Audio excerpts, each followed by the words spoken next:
सो आज हम बात करने वाले हैं किताब के बारे में जिसका नाम है मेक एपिक मनी बाय अंकुर वारिकू। ये वाली किताब है पर्सनल फाइनेंस के बारे में। ऑथर ने काफ़ी सारी चीज़ों के बारे में बात की है, जैसे कि इन्वेस्टिंग क्या होता है, सेविंग क्या होती है, एफडी क्या होती है, पीपीएफ क्या होता है, या फिर इमरजेंसी फंड क्या होता है, हेल्थ इंश्योरेंस कब लेना चाहिए, कब नहीं लेना चाहिए, वो सब कुछ ऑथर ने ये वाली किताब के अंदर चर्चाएँ की हैं। सो हम भी चर्चा कर लेते हैं ये वाली किताब के बारे में।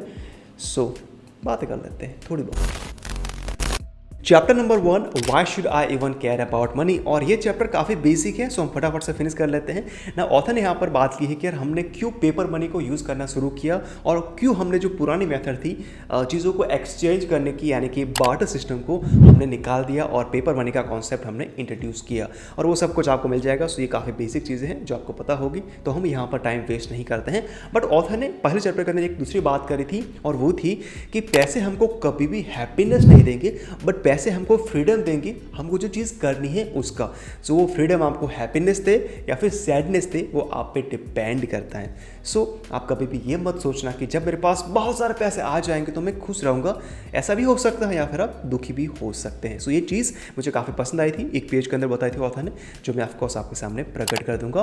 और उसके अलावा ऑथर ने ये भी बताया था कि पैसे कौन सी चीज़ों को बाय कर सकता है और कौन सी चीज़ों को बाय नहीं कर सकता है। एक लिस्ट बनाई है, जैसे कि कोई आर्टिकल के अंदर पढ़ते हैं कि मनी ये बाय कर सकता है, मनी ये नहीं बाय कर सकता। ये कॉन्सेप्ट आपको ये वाला चैप्टर के अंदर देखने को मिल जाता है। सो ये था पहला चैप्टर। काफ़ी नई चीज़ें नहीं थी, और ये किताब का मकसद भी यही है, कोई नई चीज़ों को इंट्रोड्यूस नहीं करना, बट ये किताब का मकसद है जो 15 साल का लड़का है या फिर 15 साल की लड़की है या फिर 20 साल का लड़का है या फिर लड़की है, उसको इस किताब को पढ़ना और उससे कुछ सीखना पैसे के बारे में। और ऑफ कोर्स दूसरी काफ़ी सारी चीज़ें हैं जो हम अभी डिस्कस करेंगे सेकंड चैप्टर के अंदर।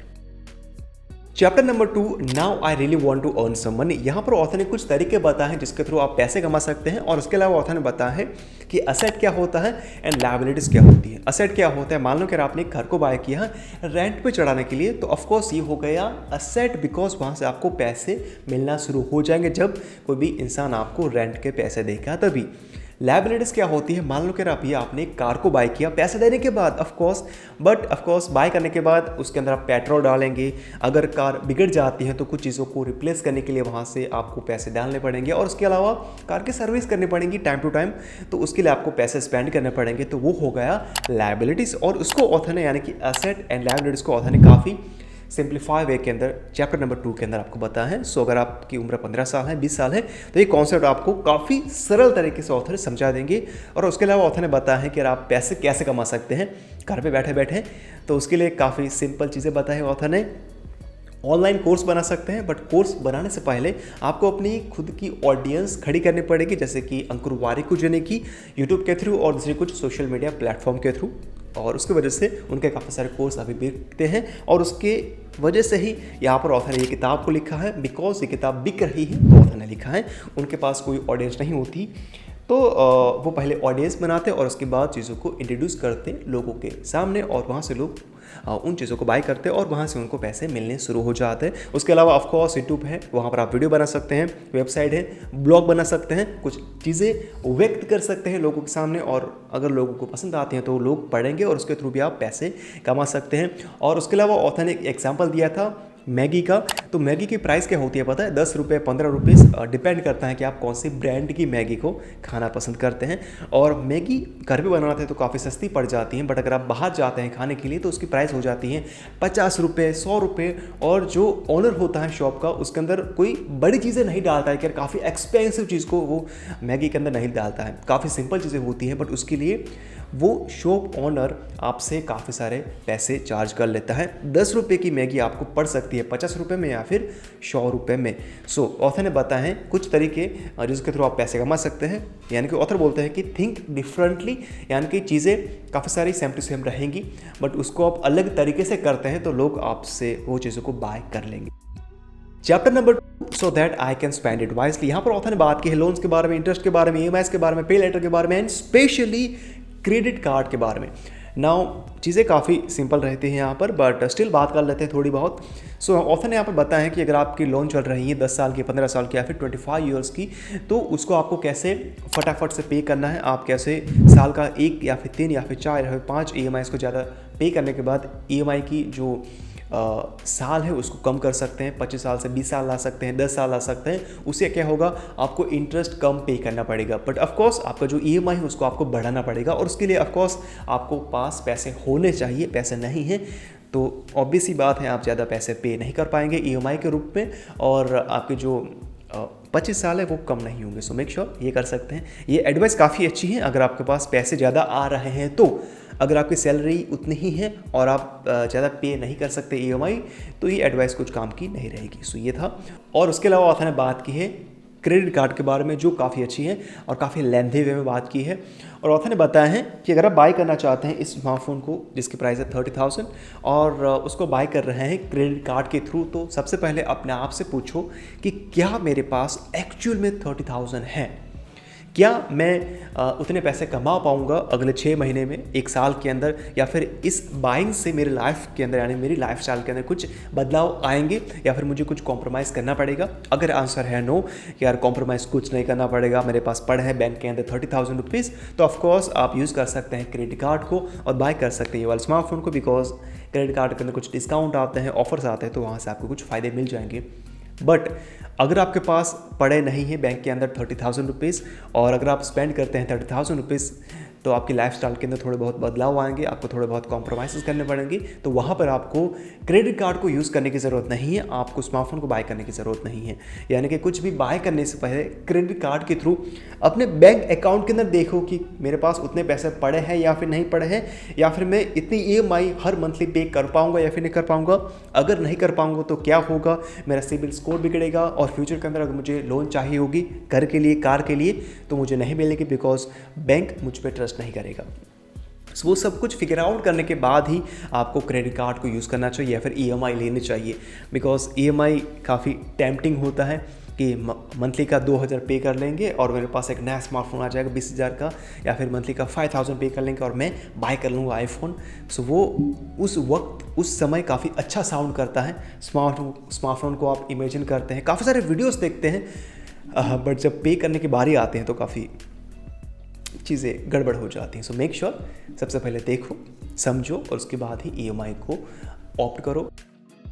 Chapter number 4, but people tell me I should save. और यहाँ पर ऑथर ने बेसिकली बात की सेविंग के बारे में और इन्वेस्टमेंट के बारे में। नाउ पहले बात कर लेते हैं सेविंग के बारे में। ऑथर ने काफ़ी एक अच्छी बात करी है कि पैसे को सेव करने से पहले अपने आप से पूछो कि यार मैं पैसे को सेव क्यों कर रहा हूँ। क्या मुझे एक कार को बाय करना है, घर को बाय करना है, या फिर मेरा ये रिटायरमेंट फंड है, या फिर दूसरी कोई भी चीज़ को बाय करना है। यानी कि सबसे पहले एक गोल को सेट कर लो। उससे क्या होगा, आपके माइंड के अंदर वो फिट हो जाएगा कि यार मैं ये चीज़ के लिए सेव कर रहा हूँ, तो इसके पैसे मुझे यहाँ पर इन्वेस्ट करना पड़ेंगे या फिर यहाँ पर मुझे सेव करना पड़ेंगे, और उससे आप वो पैसे को छुएंगे नहीं या फिर अननेसेसरी चीज़ों पे वो पैसे को आप स्पेंड नहीं करेंगे, वो पैसे वहाँ पर ही पड़े रहेंगे। बट अगर आप कोई भी गोल नहीं बनाते हैं और ऐसा ही पैसे को सेव कर रहे हैं, तो आप क्या करेंगे, कोई एक ऐसा दिन आएगा जब आपको लगेगा कि यार मुझे एक स्मार्टफोन को बाय करना है, एक लैपटॉप को बाय करना है, मुझे बाहर घूमने के लिए जाना है और उसके लिए मुझे पैसे चाहिए, बट मेरे पास अभी पैसे नहीं हैं, बट मेरे पास वो पैसे हैं जो मैं काफ़ी सालों से सेव कर रहा हूँ।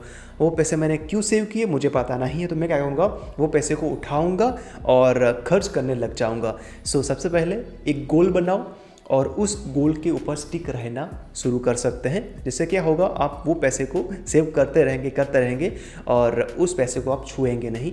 और उसके अलावा उसने कुछ टिप्स दी हैं आपको पैसे को सेव कैसे करना है उसके लिए। और उसके अंदर से पहला था कि कोई भी चीज़ को बाय करने से पहले आप वेट कर सकते हैं 30 डेज़ का, और उसके बाद अपने आप से पूछो कि यार ये चीज़ मुझे चाहिए या फिर इस चीज़ की मुझे ज़रूरत है। और मोस्ट ऑफ द टाइम आप उस चीज़ को बाय नहीं करेंगे और आप उस चीज़ पे पैसे खर्च नहीं करेंगे। और दूसरा था, अगर आपको एक्चुअल में पैसे ही खर्च करना है तो क्या यूज़ कर सकते हैं, UPI, डेबिट कार्ड या फिर ऑफकोर्स कैश यूज़ कर सकते हैं। क्रेडिट कार्ड यूज़ ना करें, बिकॉज जब आपके पास से खुद के पैसे जाएंगे ना, बैंक के अंदर से कटेंगे या फिर आपकी जेब के अंदर से जाएंगे ना, तो आप थोड़े से पैसे खर्च करने में थोड़ा सा एक बार सोचेंगे कि यार मेरे पास से पैसे जा रहे हैं 10,000 20,000, तो उससे आपको जो स्पेंडिंग है थोड़ा सा कम हो जाएगा कंपेयर टू अगर आप यूज़ करते हैं क्रेडिट कार्ड को हर पल। और तीसरा था, अगर आप कोई भी चीज़ को रेंट पे ले सकते हैं तो उसको आप फर्स्ट ऑफ ऑल रेंट पे ले लें, अगर आप उस चीज़ को ज़्यादा यूज़ नहीं करते हैं तो। फॉर एग्जांपल, अगर आप मंथ में एक ही बार ट्रैवल करते हैं, साल में एक ही बार ट्रैवल करते हैं, तो ऑब्वियस ही बात है कि आपको कार बाय करने की ज़रूरत नहीं है, आप कार रेंट पे ले सकते हैं और उसको आप यूज़ करना शुरू कर सकते हैं। वैसे ही बाइक आते हैं, कैमरास आते हैं या फिर दूसरी कोई भी चीज़ को आप रेंट पे ले सकते हैं अगर आप कोई भी चीज़ को फ्रीक्वेंटली यूज़ नहीं करते थे तो। और चौथा मुझे काफ़ी पसंद आया था और वो था कि अगर आपको कोई भी चीज़ को बाय करना है मॉल पे तो क्या कर सकते हैं, फर्स्ट ऑफ ऑल घर पे आओ और घर पे एक लिस्ट बना लो कि यार ये चीज़ें मुझे बाय करनी है जब कभी भी मैं मॉल पे जाऊंगा तभी। और उससे क्या होगा, आप भी अननेसेसरी चीज़ों को बाय नहीं करेंगे मॉल पे जाने के बाद। सो ऐसा कर सकते हैं, उससे आपके पैसे काफ़ी बच जाएंगे और कभी आप अननेसेसरी आइटम को घर पे लेके नहीं आएंगे। और दूसरी बात, चैप्टर के एंड के अंदर आपको बताया है ऑथर ने कि यार आप कुछ तरीके बनाएं जिसके थ्रू आप पैसे कमा सकते हैं एक्स्ट्रा वाले। इनकम स्ट्रीम एक ही है तो आप दूसरी इनकम स्ट्रीम बना सकते हैं, तीसरी बना सकते हैं, चौथी बना सकते हैं, बट आपको कभी भी लाइफ के अंदर एक इनकम स्ट्रीम पे रिलाई करने की ज़रूरत नहीं है। उससे क्या होगा, आप कभी भी ज़्यादा पैसे नहीं कमा पाएंगे, पैसे कमा पाएंगे, लाइफ अच्छी जी पाएंगे, बट जो आपको चाहिए ना एक्स्ट्रा ऑर्डिनरी लाइफ नहीं जी पाएंगे। आप हमेशा ही पैसे के लिए ही काम करने लग जाएंगे, पैसा आपके लिए कभी भी काम नहीं करेगा। So make sure build a multiple income stream. Chapter number 5, and use the money to protect me. यहाँ पर ऑथर ने बताया है हेल्थ इंश्योरेंस के बारे में, लाइफ इंश्योरेंस के बारे में end of course emergency funds के बारे में।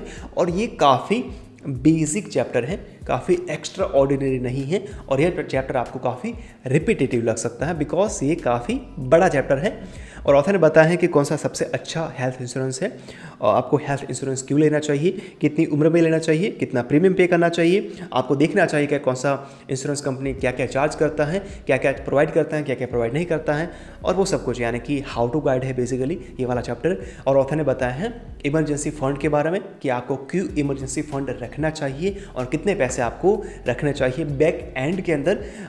इससे क्या होगा, जब कभी भी आपको कोई भी इमरजेंसी आ जाती है फैमिली के अंदर, फिर आपका साथ कुछ हो जाता है कुछ, तो ऑफकोर्स वो पैसे आपको काफ़ी हेल्प करेंगे और आपको कभी भी किसी और से पैसे मांगने की ज़रूरत नहीं पड़ेगी। और हेल्थ इंश्योरेंस होगा तो वो पैसे को यूज़ करने की ज़रूरत नहीं पड़ेगी बिकॉज इंश्योरेंस है, वो सब कुछ कवर कर लेगा कंपनी। सो ये था और वो सब कुछ ऑथर ने ये वाला चैप्टर के अंदर बताया है, काफ़ी रिपीटेटिव हो जाएगा आपके लिए। दैट्स वाई हम इस चैप्टर को स्किप करते हैं और बढ़ते हैं नेक्स्ट चैप्टर की तरफ। बट ऑफ कोर्स अगर आपको इस चैप्टर के बारे में जानना था, मैंने आर्टिकल लिखा था bookstock.com पे, तो वहाँ पर जाने के बाद इसके बारे में कुछ पढ़ सकते हैं एक्स्ट्रा वाला अगर आपको पढ़ना था तो। Chapter number 6, but what I really want is to grow my money. यहाँ पर ऑथर बात करते हैं कंपाउंड इफेक्ट के बारे में, यानी कि आपके पैसे आपके लिए कैसे काम कर सकते हैं, उसके लिए ऑथर ने कुछ टिप्स दी है। जैसे कि अगर आपकी सैलरी है 20,000 तो उसके अंदर से आपको कितने पैसे इन्वेस्ट करने हैं आपको पता नहीं है। ऑथर ने बताया है आपको इन्वेस्ट करना है 20% आपकी सैलरी का, 30% रखना है आपकी ज़रूरतों के लिए, यानी कि ये चीज़ मुझे बाय करनी थी काफ़ी सालों से बट इसके मुझे ज़रूरत नहीं है, बट अपने दिल को खुश रखने के लिए आप 30% आपकी सैलरी का स्पेंड कर सकते हैं अपने ऊपर या फिर अपनी फैमिली के ऊपर। एंड बाकी बचा 50% कहाँ पर जाएगा, आपके नीड्स पे, यानी कि खाने के लिए, पीने के लिए, रहने के लिए, रेंट है, जो भी है उसके लिए आप पैसे स्पेंड कर सकते हैं अपनी सैलरी का 50%, यानी कि 30, 20 एंड 50। इस कॉन्सेप्ट को आप अपनी लाइफ के अंदर इंप्लीमेंट कर सकते हैं। और उसके अलावा ऑथर ने ये भी बताया कि अगर आप इन्वेस्ट करते हैं हर मंथ इतना पैसा तो इतने सालों के बाद आपके पास कितना पैसा रहेगा, excluding of course inflation, including inflation, दोनों चीज़ें ऑथर ने बताया है ये वाले चैप्टर के अंदर। सो ये चैप्टर काफ़ी बेसिक रहता है और ये भी काफ़ी लेंथी चैप्टर है बिकॉज बात करते हैं ऑथर इन्वेस्टिंग के बारे में। एंड एक चीज़ बताते हैं author at the end chapter के अंदर, और वो था कि जितना भी हो सके उतना जल्दी आप पैसे को इन्वेस्ट करना शुरू कर सकते हैं। अगर आपकी उम्र 20 साल है, 25 साल है और अगर आपकी सैलरी 20,000 है, 25,000 है तो मेक श्योर उनमें से अपनी सैलरी का 20% या फिर 10% जितना भी हो सके, जितना भी आप इन्वेस्ट करना चाहते हैं इन्वेस्ट करो। और यहाँ पर हम कुछ चैप्टर्स को स्किप करने वाला है बिकॉज बीच के कुछ चैप्टर्स थोड़े से बेसिक रहते हैं, स्टार्टिंग के भी बेसिक थे बट ये भी बेसिक हैं। तो बात कर लेते हैं डायरेक्टली चैप्टर नंबर 8 जिसका नाम है I know I make mistake. यानी कि ऑथर बताते हैं कि हमको हमेशा ही अपने मिस्टेक से सीखना चाहिए और उससे भी बेहतर क्या बताएं, दूसरे इंसानों की मिस्टेक से सीखना चाहिए। स्पेशली अगर कोई इंसान काफ़ी बड़ी वाली मिस्टेक करता है मनी को लेकर तो हमको उसको देखना चाहिए, समझना चाहिए और उसको देखना चाहिए कि मुझे ये वाला मिस्टेक को अपनी लाइफ में कैसे दोहराना नहीं है। यानी कि ये चैप्टर डेडिकेटेड है मिस्टेक्स के बारे में। ऑथर ने अपनी कुछ मिस्टेक भी बताई हैं, कुछ दूसरे लोगों की मिस्टेक्स भी बताई हैं, कुछ कोट्स हैं बड़े बड़े लोगों के, बड़े बड़े ऑथर्स के दूसरे भी। सो ये चैप्टर के अंदर आपको मिल जाएगा, यानी कि आपको मिस्टेक्स कैसे नहीं करनी है, अगर आपने कर भी दी है तो उससे कैसे आपको बाहर निकलना है, वो सब कुछ ऑथर ने ये वाला चैप्टर के अंदर यानी कि 8 चैप्टर के अंदर बताया है। Chapter number 9 as long as I know this. यहाँ पर ऑथर बात करते हैं हमारे बिहेवियर के बारे में, जैसे कि द साइकोलॉजी ऑफ मनी के अंदर था या फिर द सेम एज एवर के अंदर था। तो ऑथर बोलते हैं कि हमेशा ही हमको इवेंट के पीछे भागने की ज़रूरत नहीं है, हमको लोगों को समझना चाहिए, उनकी इमोशन को समझना चाहिए और देखना चाहिए कि लोग कैसे बिहेव करते हैं उनकी सर्टन सिचुएशन के अंदर। अगर वो पैसे को गंवाते हैं या फिर बनाते हैं तो वो कैसा फील करते हैं, क्या क्या करते हैं, क्या क्या नहीं करते हैं। अगर हम उस चीज़ को समझ लेंगे तो हम काफ़ी सारी चीज़ों को फिगर आउट कर पाएंगे और हम कभी भी लाइफ के अंदर ज़्यादा मिस्टेक्स नहीं करेंगे, बिकॉज हमको पता है कि लोग क्या क्या करते हैं उनकी लाइफ के अंदर या फिर सर्टन सिचुएशन के अंदर। यानी कि ऑथर बात करते हैं कि हमको लोगों को समझना चाहिए 9th चैप्टर के अंदर। Chapter number 10 one last thing. यहाँ पर ऑथर ने उनकी लाइफ की जर्नी के कुछ किस्से बताए हैं, उनके फादर के बारे में, उनकी मदर के बारे में, और कुछ चीज़ें बताए हैं जो करते अलग तरीके से ऑथर। अगर वो जवान होते तो, अगर वो 20 साल के होते अभी, तो कुछ नोट्स लिखे हैं ऑथर ने जो मेरे हिसाब से आपको काफ़ी हेल्प करेगी अगर आपकी उम्र 20 साल, 15 साल या फिर 25 साल भी है तो। और वो सब कुछ ऑथर ने लास्ट चैप्टर के अंदर बताया है। मैं बताऊँगा नहीं ज़्यादातर, बिकॉज बता दिया तो आप इस किताब को पढ़ेंगे नहीं। मैंने ऊपर से बताया कि इस चैप्टर के अंदर क्या क्या है, क्या क्या नहीं है। सो यस, यही था मेक एपिक मनी किताब के बारे में, जिसको लिखा है अंकुर वारिक जी ने। एंड आई होप जो भी हमने चर्चा की वो आपको सुनने में मजा आया होगा या फिर देखने में मजा आया होगा। अगर आया तो ऑफकोर्स फॉलो कर सकते हैं स्पॉटिफाई पे या फिर जहाँ पर भी आप मुझे सुन रहे हैं या फिर देख सकते हैं वहाँ पर फॉलो या फिर सब्सक्राइब कर सकते हैं। और अभी मैं आपको मिलता हूँ अगले एपिसोड के साथ। कब आएगा आई डोंट नो, बट जरूर से आएगा बहुत जल्दी। तब तक के लिए bye bye, have a freaking great day.